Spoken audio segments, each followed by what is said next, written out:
Hi everyone, welcome back to my channel. Today I'm going to be walking you guys through my April reading journal spread for this year. The theme I chose was botanical / vintage, which is sort of an extension of my secret garden theme, which I did for my main bullet journal. I just really was having such a good time with these textures and this palette and the kind of natural vibes and the stickers that I wanted to keep it going. Plus, my pen pal from France had sent me this beautiful clipping of a daisy illustration that she found I think she found it in a brochure or a pamphlet or something, and it reminded her of me, so she sent it to me. And I knew I wanted to use that somehow while we were in the spring season in my journals. So I used that for my cover spread for April in my reading journal. I love how it looks. I think it is so, it's almost grim, but in like a pleasant way. It's kind of like a dark botanical vibe. I think it looks really cute.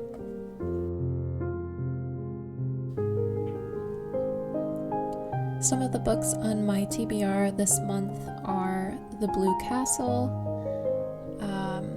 Born a Crime, Midnight Bargain, Quartet in Autumn, A Rhythm of Prayer, Braiding Sweetgrass, Kristen's Wilderness, and a whole bunch of other books. I really went crazy with my TBR this month.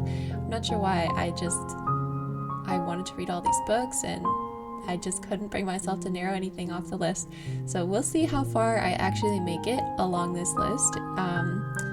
You might want to check out my April wrap-up video if you're seeing this in the future, and I've also posted that because I am interested to see how far I make it along this list of books. Some months I can read lots and lots of books, and some months I just get crazy busy. So we'll see how well I do. But yeah, that is my TBR.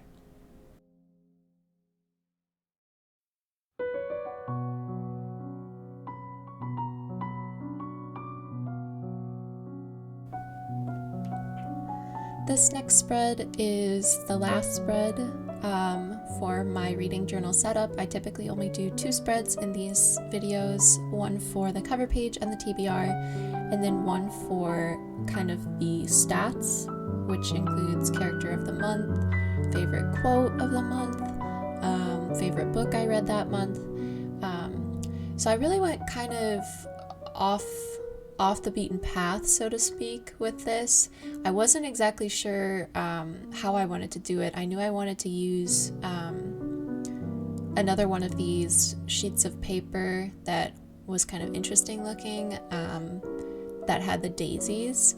So I incorporated that. I used a little brown tissue paper, and I wanted to stick to the almost grim botanical theme, so I used kind of a black and brown color palette.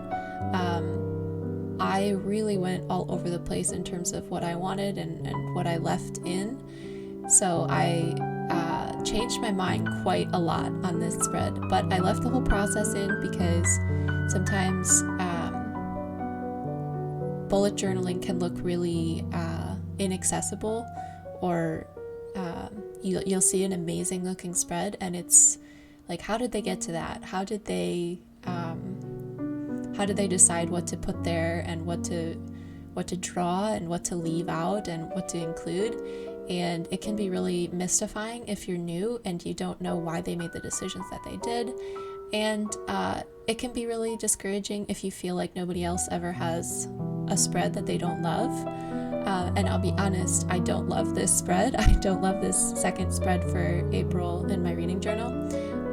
I think I just kind of did too much, but sometimes that's just how it be, and it gets the job done, and I learned a few things to do and a few things not to do.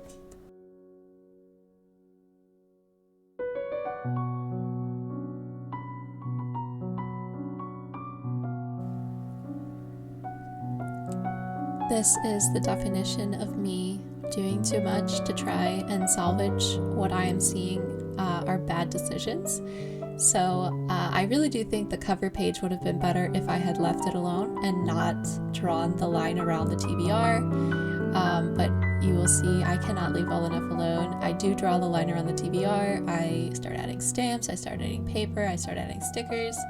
The cover page, I eventually kind of come back to my senses and I leave it pretty well alone. And I kind of tried to do that as well with the second page. I try to pull back, and all the things that are frustrating me, I try and pull them off and just kind of call it quits on some of the things that are frustrating me. But yeah, so that's a lesson that I learned for sure. If something is going poorly artistically, do not attempt to draw more or do more. Sometimes less is definitely more, and doing more is just going to not ruin it, but not make it as beautiful or pleasing as you would perhaps like it to be.